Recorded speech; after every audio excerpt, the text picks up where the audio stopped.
Teltetek az évek, már nem vagyok unoka. Rég nem vidít fel a nagymama mosolya. Nem kell megértenem a nagypapa vicceit. Emlékszem, ahogy a kórházból visszaít. Hallom a hangját, érzem az illatot. Sok éve már, hogy mindegyik itt hagyott. Egyetlen egy percért ma bármit megadni. Ha mamával, papával újra találkozhatnék. Gyerekként a dolgok nem tűntek fontosnak. A zsebkendők áznak, könnyektől rongyosak. Átírnám az életet, hát ha szebben szólna. Mert nem voltam ott, mikor kellettem volna.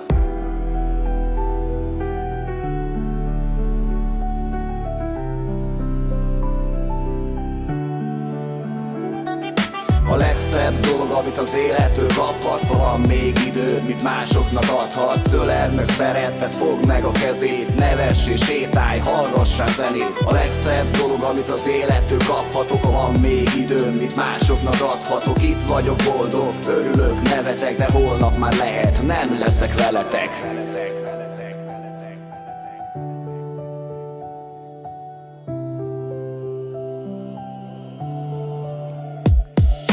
Felnőttem én is, felnőttek a gyerekek. Eltelt egy élet, az idő csak lepereg. Elértem mindent, mit lehet még kérni? Szeretnék én is nagyszülő lenni. Sétálni az unokával, erdőn is réten. Játszani vele, ahogy velem tették régen. Hallani a hangját, ami őszinte és tiszta. Mielőtt a kórházból érintek vissza.